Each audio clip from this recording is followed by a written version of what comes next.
किनको सबूत देना पड़ रहा है देशभक्ति के, पता है? अंधभक्तों का, जिसने देश के लिए कभी बलिदान नहीं दिया। आरएसएस वालों ने एक भी दिखा दो, कोई भी एक भी बंदा बोल दे मैं 1000 रुपये इनाम दूंगा जो देश के लिए कोई शहीद हुआ हो, या बीजेपी का नेता दिखा दो एक भी जो हमारे देश के लिए शहीद हुआ हुआ। अगर जो हमें इजाज़त दी जाएगी तो हम बाकायदा उस बॉर्डर के ऊपर जाकर सामने दुश्मन का मुकाबला करेंगे और उसे मुंह तोड़ जवाब देने की हिम्मत रखते हैं। कहीं पे भी कोई मुसलमान मिलता है तो कुछ अंधभक्त क्या है उन्हें मारने लगते हैं, वो उनके मकसद को पूरा कर रहे हैं। पाकिस्तान के मुसलमान कुछ गलत करके गया, इसके लिए हर मुसलमान को सूली पे चढ़ा दोगे? कश्मीरी स्टूडेंट्स जो डिफरेंट स्टेट्स में पढ़ रहे हैं वहाँ पे उन पर जो है हरासमेंट हो रहा है, उनको मॉब लिंचिंग किया जा रहा है, ये चीज़ें नहीं होनी चाहिए। भारत देश के अंदर धर्म की राजनीति हावी हो गई, इसलिए आतंकवादियों ने मेरे देश को तोड़ने का, विखंडन करने का सोचा। देखिए हमारे देश के जो माहौल चल रहा है, अब बताइए गलती कोई और कर रहा है और भुगतना हमें पड़ रहा है।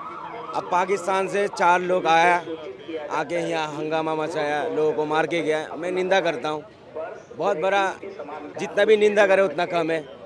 अब उनकी सज़ा किसको दिया जा रहा है? यहाँ का जो 40 करोड़ मुसलमान है उनको दिया जा रहा है। उनसे कारोबार मत करो, उनसे लेन देन मत करो, ठीक है? ये सब जगह जगह में जो उनको टारगेट करे जा रहा है। हमें देशभक्ति की सबूत देना पड़ रहा है। क्या आपको भी महसूस हो रहा है कि वो ऐसा हो रहा है? हो रहा है।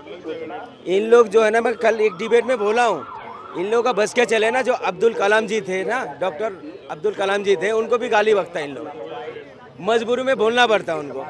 मैं इस देश के लिए सबसे पहले जो आवाज़ उठाने वाला ना मुसलमान ही थे।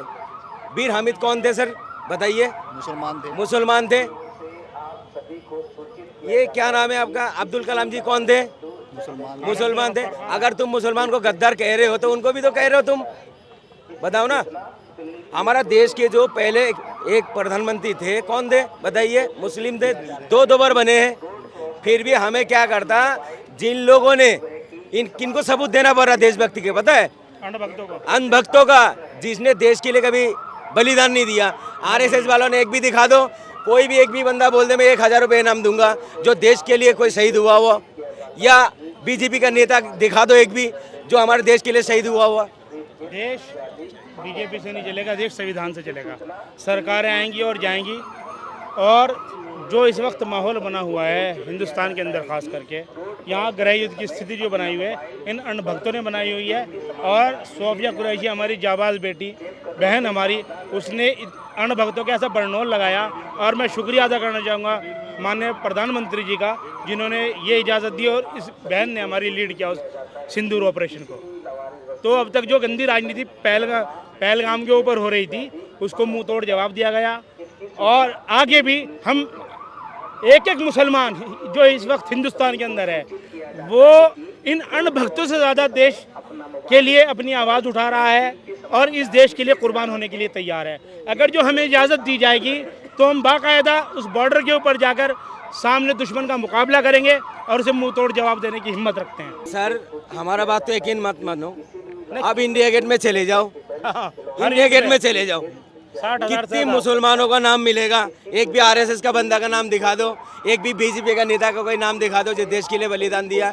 हमारे देश के बलिदान के लिए 2 लाख उलमाओं ने गर्दन कटवा दिया, ठीक है? फिर भी हमें देशभक्ति सबूत देना पड़ा इन लोगों से। नहीं, इनको हम क्यों सबूत देंगे? सबूत देना पड़ रहा। देखें, सबूत देने की तो किसी को ज़रूरत है नहीं। आज सबूत देख लिया, सारे हिंदू मुसलमान भाइयों ने, सबों ने देख लिया सबूत कि सोफिया कुरैशी ने क्या करा है। और मैं उनको सलूट करना चाहता हूँ कि भारत की आज सब भारतीय एक हैं। आज ना कोई हिंदू है, ना कोई मुसलमान है, ना कोई सिख है, ना कोई ईसाई है। आज सब हिंदुस्तानी है। विपक्ष और सत्ता पक्ष एक साथ खड़ा हुआ है। आज ओवैसी साहब ने खुद कहा है कि हम मोदी जी के साथ हैं। मोदी जी ने जो करके दिखाया, हम सलूट करते हैं मोदी जी को। ये नहीं है, ओवैसी जी देश के हीरो बन चुके हैं इस समय, देश के पूरे वर्ल्ड के हीरो, वो पूरे वर्ल्ड के हीरो बन गए। आज लंदन, पेरिस, हर जगह उनके चर्चे हो रहे हैं कि ओवैसी साहब ने दिखाया है कि वो मोदी जी के साथ हैं। आज वो अपने देश के साथ हैं। और आज देखो, मुसलमानों को जरूरत नहीं है कि किसी को अपनी देशभक्ति दिखानी है। हमें क्यों दिखाएं देशभक्ति? अब हम तो जूता बजाएंगे इन पे जो हमारे से देशभक्ति का प्रमाण लेगा। हम सीधी सीधी बता रहे हैं। अच्छा, इस तरह एक बात बताइए। मैं एक बात और पूछना चाहता हूँ कि इस घटना के बाद किन कठिनाइयों का सामना करना पड़ रहा है आप लोगों को, जरा खुल के बताएं। देखिए, हम चाहे यहाँ भूखे मर जाएं, अगर जो हमारा देश लड़ता रहेगा हम उसके साथ खड़े हुए हैं, और देश के साथ अपनी जान को निछावर करने की भी हम वीर गति को प्राप्त होना चाहते हैं इस देश के लिए। थोड़ी बहुत दिक्कतें आती हैं, लेकिन देश के लिए थोड़ी बहुत दिक्कतें भी कुछ अहमियत नहीं देती।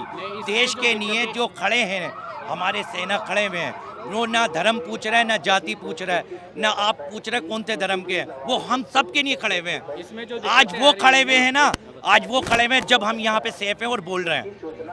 आज कोई सेना अपने बीवी बच्चों घर वार छोड़ के सब खड़े हुए ना, देश की सुरक्षा के नहीं खड़े हुए ना। उन्होंने तो तुमसे कभी तुम्हारी जाति नहीं पूछी, उन्होंने तो कभी तुम्हारा धर्म नहीं पूछा, उन्होंने तो कभी ये नहीं पूछा तुम हो कौन, तुम्हारी जात क्या है, तुम्हारी पात क्या है।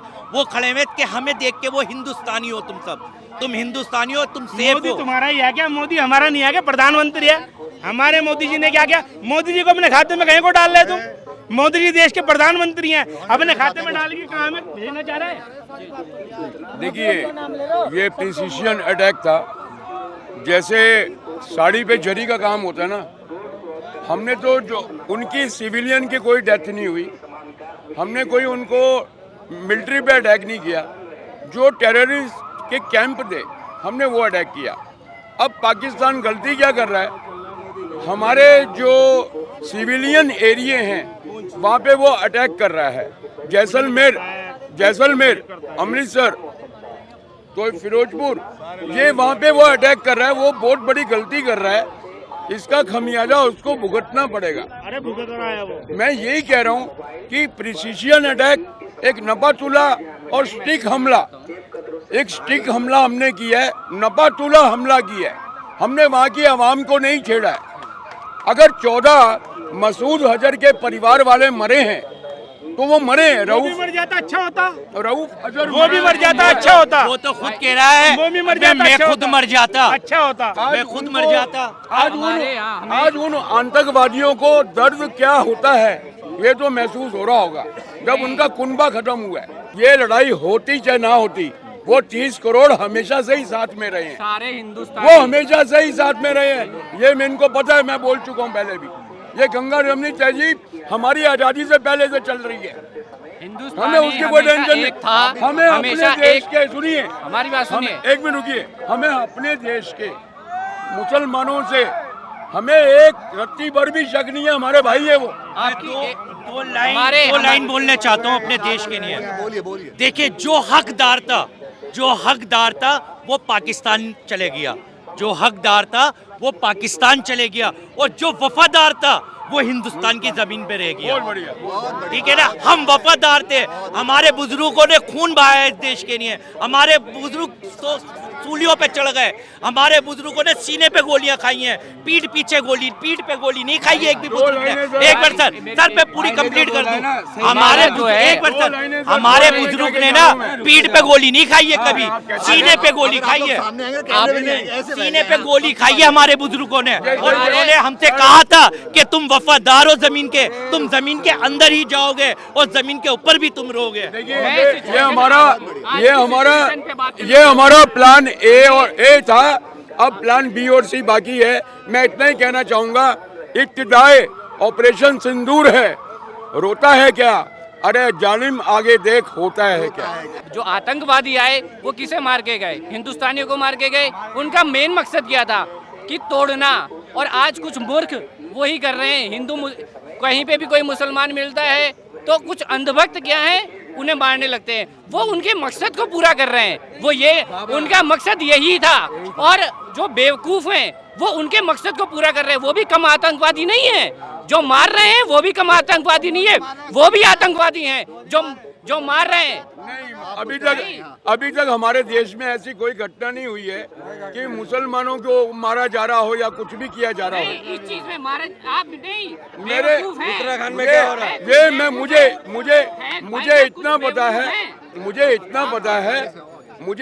पता है कि हमारे देश में जो हैं अभी भी, देखिए इनसे जवाब लेता हूँ। आसाम में 42 को पकड़ा गया है, क्योंकि वो सपोर्ट कर रहे थे पाकिस्तान को। वो ऑलरेडी, मैं ऑन रिकॉर्ड बात करता हूँ, मैं कभी गलत बात नहीं करता हूँ।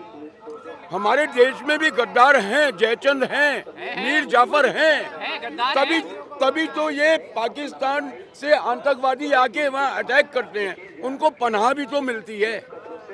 तो हमें वो अगर गद्दार नहीं होता तो ये मौका ही नहीं आता। नहीं आता। अच्छा, तो आप मुझे ये बताइए, ये गद्दार नहीं होते तो ये मौका ही नहीं आता। कोई कपड़े बेचने वाले को अपने गांव में नहीं घुसने दे रहे, ये कहकर कि भाई तू मुसलमान है मत घुस। नहीं, क्या वो बेवकूफ नहीं है जो ऐसा कर रहे हैं? आप कहिए कि हाँ वो बेवकूफ है, वो लानती है, वो लानती है, लानती है। उनका मकसद पूरा कर रहे हैं, जो मैं उन्हें लानती कह रहा हूँ। उन आतंकवादियों का मकसद पूरा कर रहे हैं जो ऐसा कर रहे हैं। पाकिस्तान का मकसद, पाकिस्तान क्या कम आतंकवादी है? अरे पाकिस्तान और आतंकवाद एक ही है।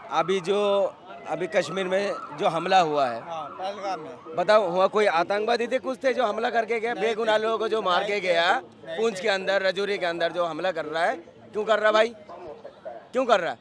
मगर तुमने तो आतंकवादी को पाना दे रखे थे ना पाकिस्तान में, इसलिए हमारा दो सैन्य बेटी जाके हमला करके आया। तुम्हारा तो देश का जो बेगुनाह लोग उसको तो हमला नहीं करा ना उन पे। तुम जो अभी दोबारा जो हमला कर रहे हो, अभी बेगुनाह लोगों को मार रहे हो, ये गलत है। इसमें और एक्शन होना चाहिए फिर पाकिस्तान के खिलाफ। हमारा देश में जो एकतापन है ना, एकतापन कई देश में नहीं है सर। मैं 2-3 देश में गया था, इतनी मोहब्बत, इतनी धर्म स्थल मैं किसी जगह में नहीं देखा। आप मिसाल के तौर पे देख लो, ये मंदिर है, ये किनका? जैनियों का। अब थोड़ी सी आगे चले जाओ, गौरी शंकर मंदिर, ये सनातनी का। थोड़ी सी आगे चले जाओ, सरदार का। उससे थोड़ी आगे चले जाओ, मुस्लिम का। उसका पल्ली तरफ आ जाओ, किसका? चर्च मिलेगा। एक धर्म हमारे देश के खूबसूरती है सर। हाँ, कुछ लोग नफरत करता है मुसलमान, जो चिंटू बना हुआ है, जो बीजेपी का चट्टू बना हुआ है, वो करते हैं। जो सेकुलर हिंदू है वो कभी मुसलमान से नफरत नहीं करता। अगर सेकुलर हिंदू मुसलमान से नफरत करता, इसी मार्केट में मेरे कम से कम 30 हिंदू भाई से काम है, मैं सामान खरीदता हूँ, उधर भी चलता मेरा। अगर नफरत होता सेकुलर हिंदू और मुसलमान में, वो मुझे माल बेचता सर? पहले बताओ। जिस देश के अंदर लड़ाई झगड़ा होगा वो देश कभी कामयाब नहीं हो सकता। ये जो मिसाल के तौर पे सर, एक लकड़ी को ले लो आप, यूँ आप तोड़ दोगे, फौरन तोड़ दोगे। अगर वही लकड़ी अगर 5 मुट्ठ बन के ले लो, उसको तोड़ोगे ना, तोड़ नहीं पाओगे। इसका मतलब क्या हुआ? जब हम एक रहेंगे, मिल के रहेंगे, कोई भी देश हमें आगे नहीं दिखा सकता है। अगर आपस में हम टूटेंगे ना तो हमारा देश टूटेगा। मोदी जी ने एक बात बोला नहीं था, जो सबके साथ सबका विकास, उस नारा को तो हम गलत इस्तेमाल कर रहे हैं।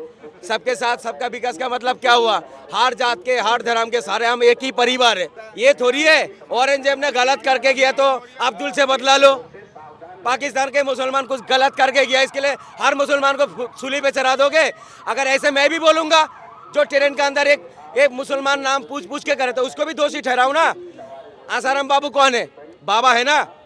आसाराम बापू हो गया, राम रहीम हो गया, ये रेपिस्ट थे, मगर उनकी सजा जो है सरकार किसको दिया? जेल में दिया, जेल में है ना। ये तो नहीं उनकी सजा सारे बाबा को दे दिया। अगर मैं भी तो ऐसा बोल सकता हूँ, मगर ये थोड़ी है एक मुसलमान गलती करे तो सारे मुसलमान को सूली पे चढ़ा दो।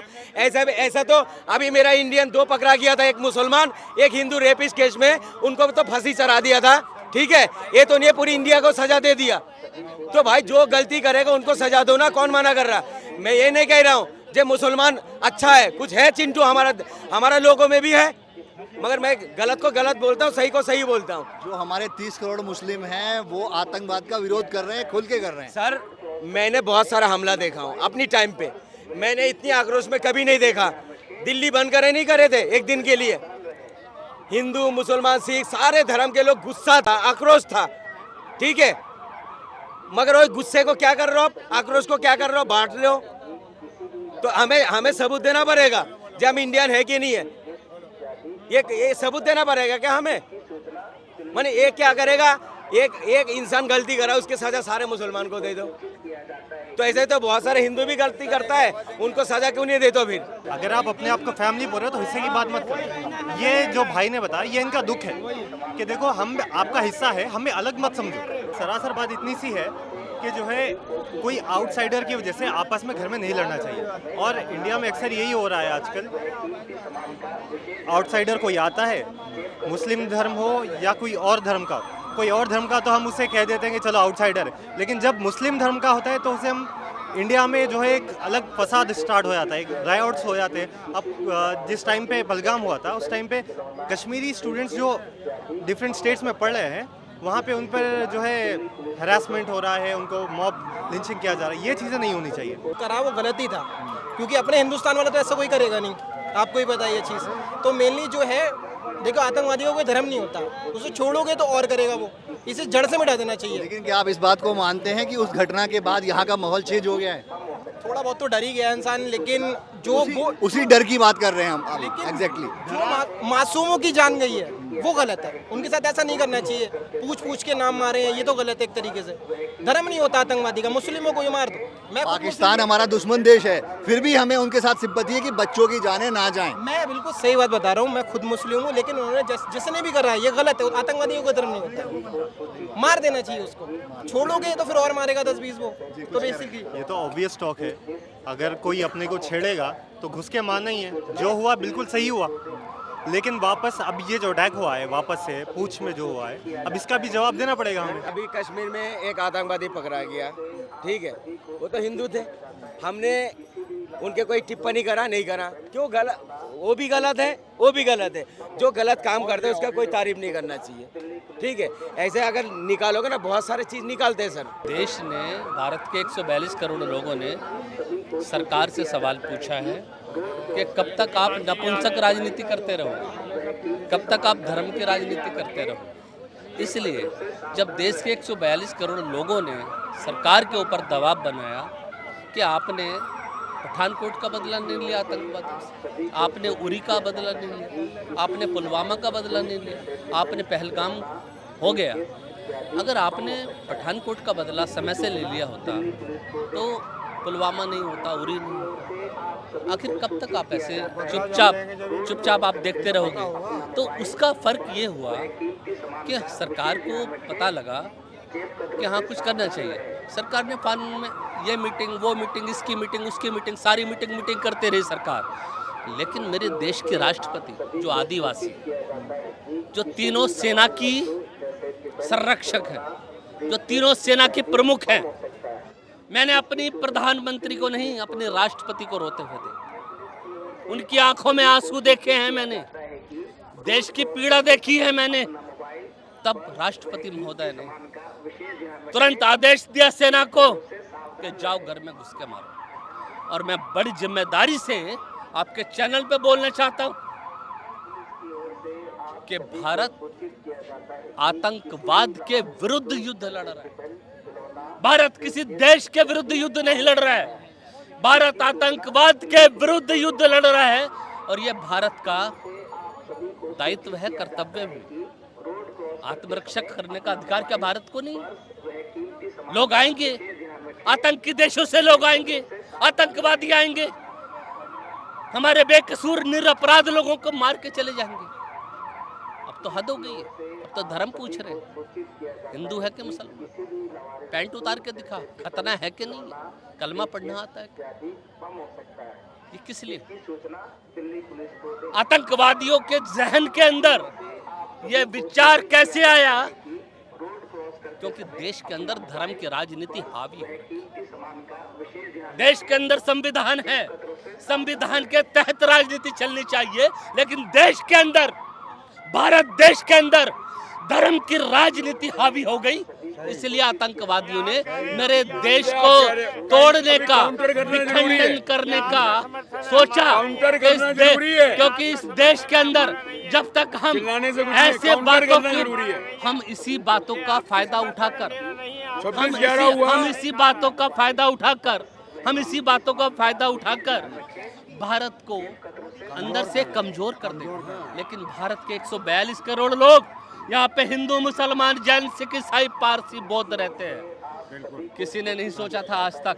और ये विचार जो आया है, मैं तो कहता हूँ, मैं तो बार बार कहता हूँ, मैं तो हर रोज बोलता हूँ कि देश के अंदर धर्म की राजनीति हावी है। हमारे राजनीतिज्ञों को सोचना पड़ेगा कि अगर देश की सीमाएं सुरक्षा में नहीं है, यार ये मेट्रो है, ये देश की राजधानी है दिल्ली, जहाँ पे CISF मेट्रो की सुरक्षा करती है, एक भी आदमी मेट्रो के अंदर बिना चेकिंग के घुस नहीं सकता और देश के अंदर आतंकवादी आराम से घुस सकते हैं। तो सवाल पूछना चाहिए, सवाल पूछना चाहिए। जाफर फोन करके बोलते हैं हमने रास्ता बना दिया। इसीलिए देश के 142 करोड़ लोगों का जब गुस्सा बर्दाश्त नहीं हुआ तो मोर्चा संभाला देश के राष्ट्रपति जी ने कि नहीं, सरकार जाए भाड़ में, देश के राष्ट्रपति है, देश के राष्ट्रपति है, ऐसा गुमराह। तीनों सेना की जिम्मेवारी किसकी होती है? देश के राष्ट्रपति की होती है। और देश के राष्ट्रपति जी ने ये जिम्मेवारी ली कि नहीं, मेरे देश के अंदर अब भारत को आतंकवाद के विरुद्ध युद्ध लड़ना पड़ेगा और आतंकवादियों को घर में घुस के मारना पड़ेगा और आतंकवादियों को दुश्मन देश के आतंकवादियों को घर में घुस के ही नहीं मारना है, ढूंढ के मारना है। और जब तक मारना है, जब तक आतंकवाद का खात्मा ना कर।